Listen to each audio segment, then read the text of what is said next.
it's a lot of playing with those guys. I tell everybody else, all the other groups that I go to, it's just like, uh, like the most shows I ever did with them was 14 in a row, but the most I had heard that Tammy had done was like 30 something in a row. Just like crazy, crazy stuff. What have I learned from them? There's so much that I've learned from those guys. Hey, thanks for hitting play. This is the Here to Zen Podcast, your new home for music and more. We look forward to bringing you amazing interviews, reviews, and news about all the artists you love and maybe some you are yet to discover. So kick back, enjoy the ride, and welcome to the show.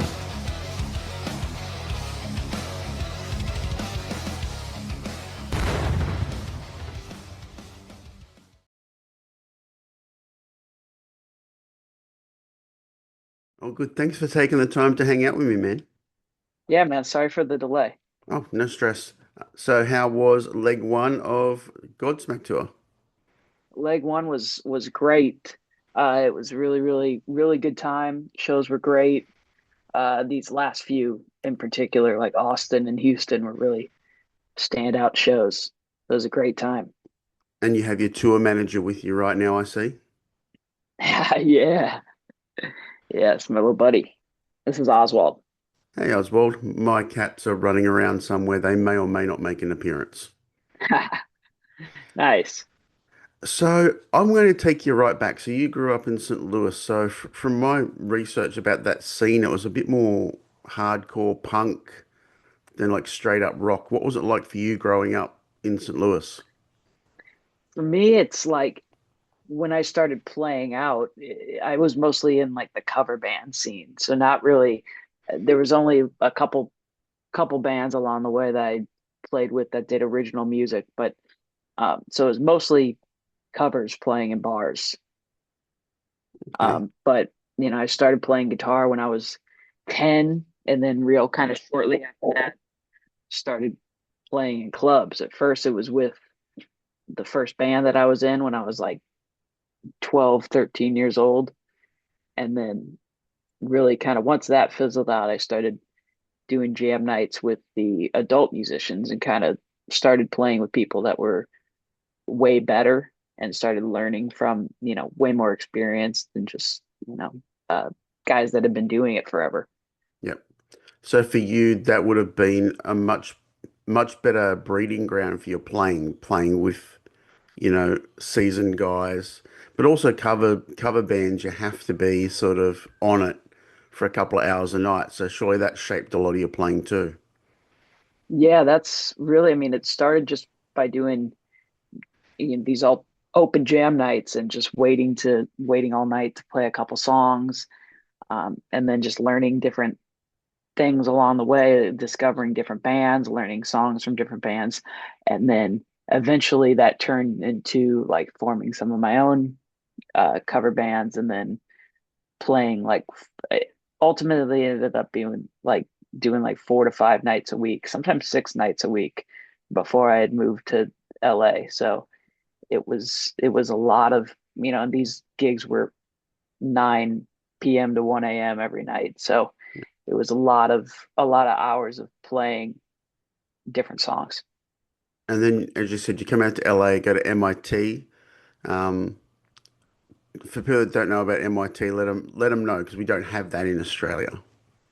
Yeah, Musicians Institute is what it's called. It used to be called the GIT, Yeah. Guitar Institute, back in the day, but now it's expanded to all musicians. And I moved out to LA right out of high school when I was 18 in 2013 to attend this college for music, Musicians Institute, and it was pretty crazy. There's all these classes, for like theory and reading and ear training and all these different courses, and then I ended up doing their bachelor program, which is more intense, and you had to do some things in other styles. You had to play some jazz stuff. You had to play some different styles, and so uh, ultimately, that's what got me to LA, and so I started going out and going to different jam nights out here and trying to integrate myself into the scene and meet people and network, and all while doing school at the same time. Was that a culture shock coming from St. Louis to LA? A little bit, living on your own is a culture shock in general.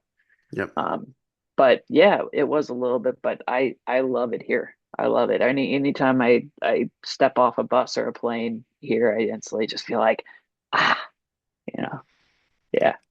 And what was your first band when you got to LA?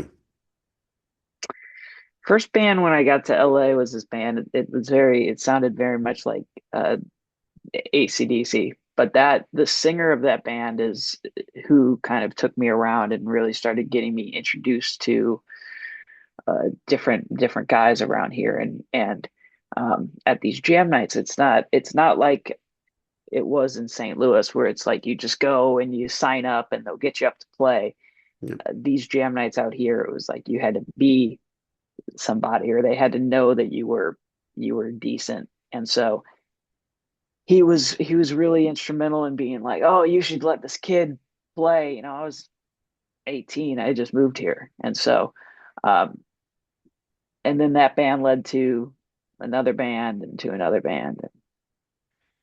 What was Yeah, your first sort of if you were going to pinpoint one band that really you knew you were okay once you hit LA, what was that band called? I guess after that first band, it was this artist named Gabby Ray, and she's this singer, really talented. She was, we were both pretty close in age at the time, and she just that was my first tour ever. Actually, was with her a few years after I'd been in LA. So I started like that first band had come along, did that for a couple of years. Then she had come along, and then that was a few years. That band led to another band, which got me, on a few more tours after that. Um, and then eventually that led to Faster Pussycat, which is, what I've spent like the last 7 years with them. And then that also kind of led to Dorothy about a year or so Yep. after that. So the first time we saw you down here would have been with Faster at Glam Fest. Yeah, So for us here in 2023. Brisbane, you Mhm. played a converted church with a tiny tiny stage and no backstage. So Yeah. you guys were kind of running the gauntlet. But I remember standing. I said this to Tommy Henriksen. I remember standing in front of you. I was taking photos, and the most noticeable thing standing in front of you is how hard you kicked the stage with your shoe.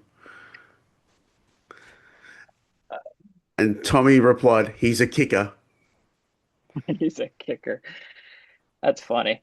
So like you like Ah, yeah. Faster was just on fire. Like, you know, they're a working band, so you have to be on your shit. Like, having an off night probably isn't going to work for Faster because of how much you play. Um, what's the biggest lesson you've learnt from Tammy and the boys in Faster? It's a lot of playing with those guys. I tell everybody else, all the other groups that I go to, it's just like, uh, like the most shows I ever did with them was 14 in a row, but the most I had heard that Tammy had done was like 30 something in a row. Just like crazy, crazy stuff. What have I learned from them? There's so much that I've learned from those guys. That was, you know, when you're playing on stage with Tammy Down, it's just, I feel like I came out the other end, uh, you know, much cooler than I was going in. That guy's just he's just cool. He's cool, and they're great guys. They're like family, and it's definitely prepared me in many ways, more ways than one, for kind of tackling anything else. So Yeah, from what I can gather, you need to be quite resilient to have his schedule, yeah, but right? it's great, because I love playing. So I'm usually like I don't know, I'm usually the last one off the stage, no matter what band I'm playing with, just because I love it. Then you're moving, like as you said, into Dorothy. So Dorothy's sort of a little bit more of a step up venue wise to some of the bigger clubs and theaters and things like that, and um, a few more different packages. So when you move into Dorothy, you know, it's called Dorothy for a reason. So you're sort of a supporting player. Again, like what did you take away from Dorothy? Because the biggest thing when you play with any band is what you take away from it. Absolutely. With Dorothy, it was like, she really likes to have her band members, shine a lot.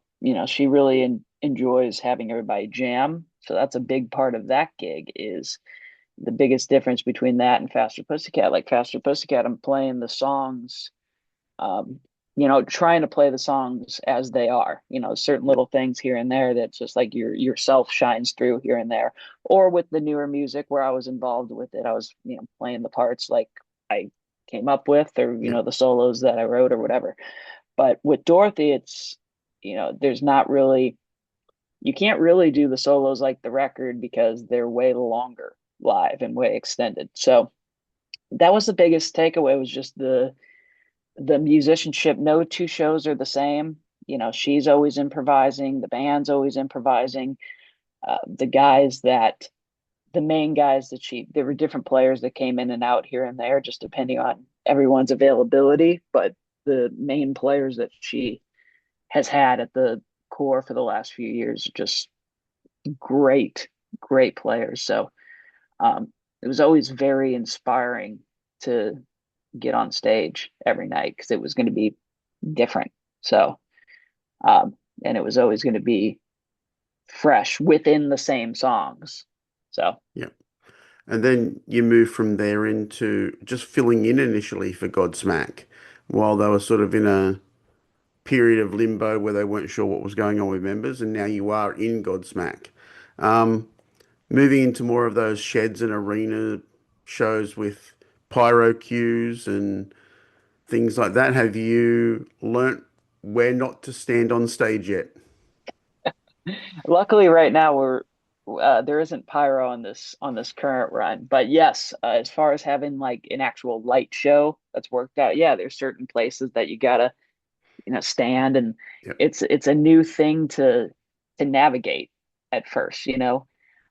There's certain places like don't stand there, you'll be in the dark. Yep.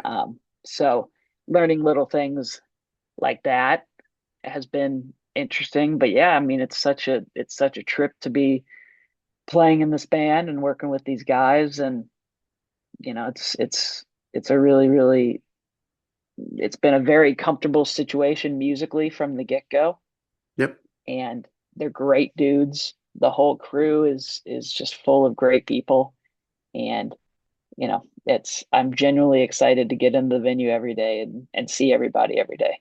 And So you're it's great. also out with Dorothy, but also our great friends in Stone Temple Pilots, who we love those guys. I think we're the only publication that's interviewed all four members of Stone Temple Pilots in a year. So they're good Nice. friends of ours. They're just one of the best.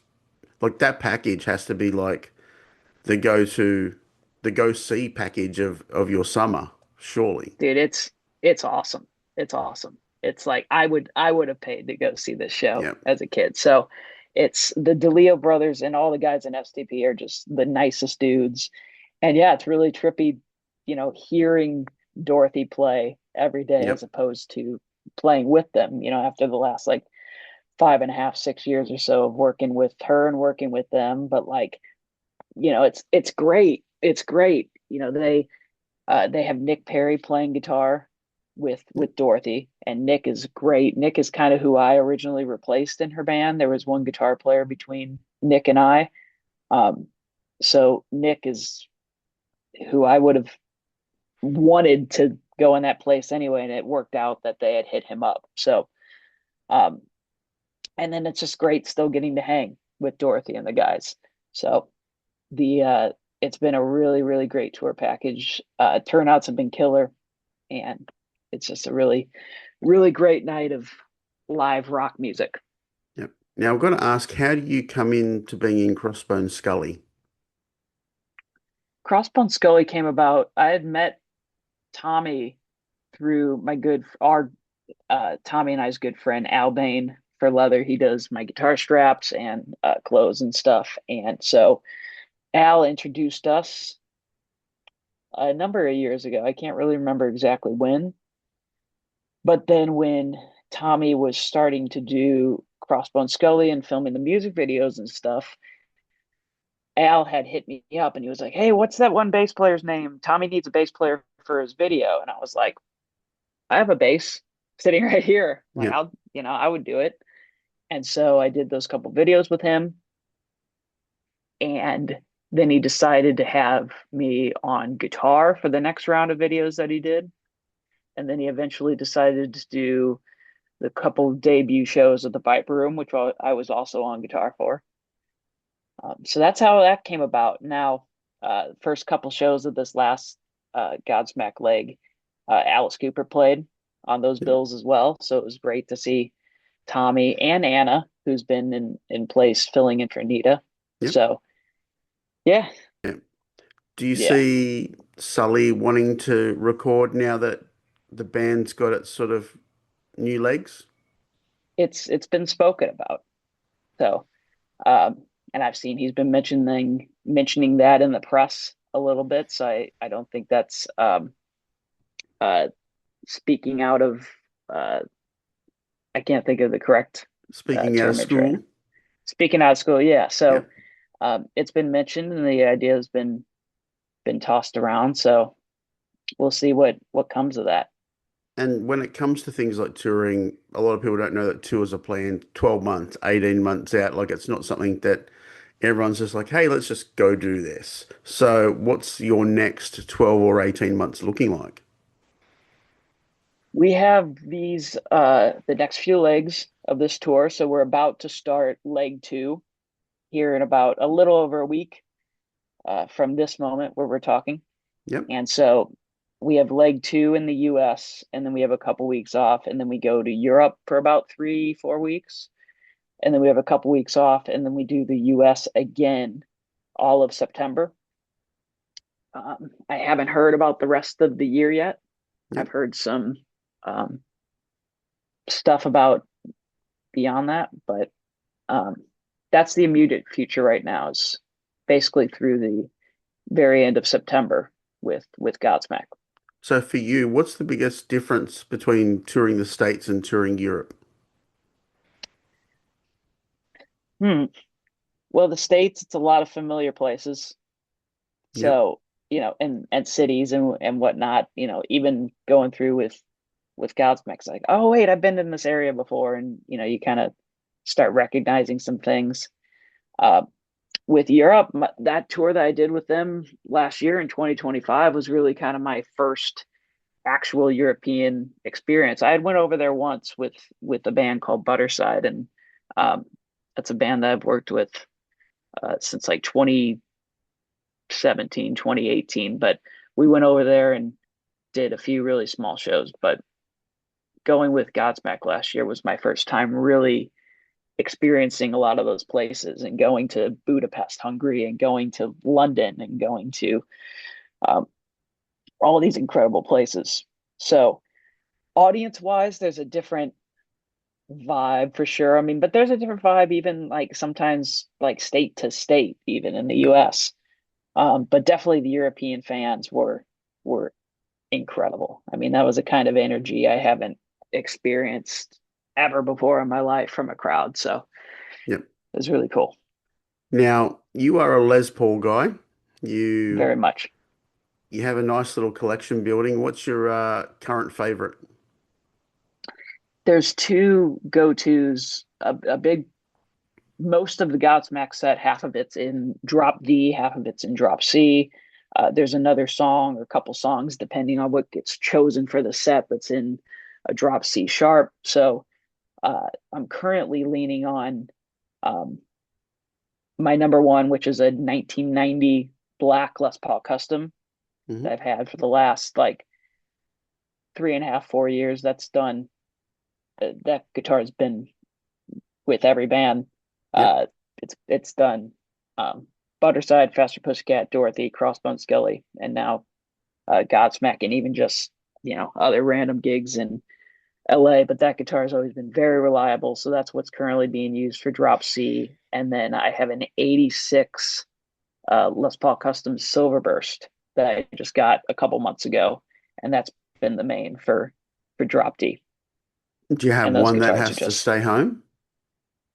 I have a few that are here at home.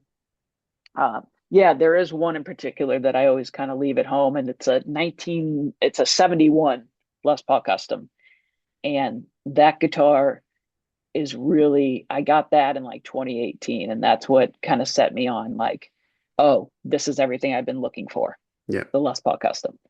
That was always kind of my dream as a kid, anyway, to have one. So I found that one, and it was pretty inexpensive because it's had a headstock repair and the truss rod's even showing through on the back of the neck, and it's kind of a little janky. So that one stays home because you can't actually adjust the truss rod. Yep. But that guitar has a mid range unlike anything I own, and it just sounds incredible. So I record with it a lot.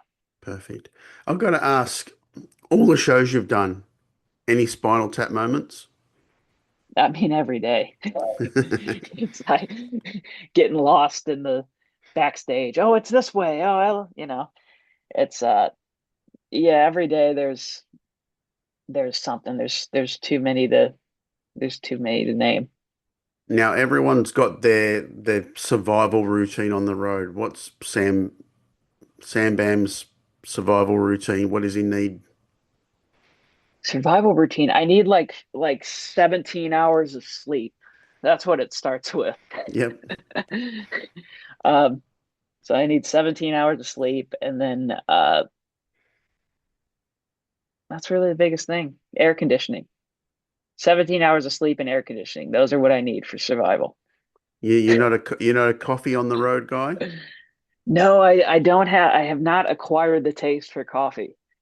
Wow. Um, so yeah, it would probably be really helpful, but I just drink water. Probably better for That's you. all I drink. That's what I Now, hear. as you said, you're not quite sure what the plans are. So hopefully we do see Godsmack in Australia, on some sort of package or a headline tour soon. But you made some friends down here, as you said, in 2023. So before I let you go, Sam, anything you want to tell them? Oh man, I loved those dates in Australia. That was so much fun. It's still one of my favorite places that I've been, and I really hope to come back with Godsmack. That would be really, really cool. And but yeah, I had a great time experiencing that amazing country. Awesome, man. I'm going to let you go, let you enjoy your day. Thanks for hanging out with me for a bit, and hopefully we see you very, very soon. Thanks, Steve. Thanks for having me. No worries. Have a good day. Thank you. Bye. Thanks, you too. Thanks for joining us on this episode of the Zen Podcast. Make sure you don't miss an episode. Subscribe to our YouTube channel and hit that notification bell so you never miss a thing. Listen to us on the go. Find us on Spotify, Apple Podcasts, and all your favorite podcast platforms. And get social. Follow the journey by searching Zen on all social media. Another way to support the show is to leave a rating or review. It helps other fans find out about us. Thanks for tuning in, and see you next time.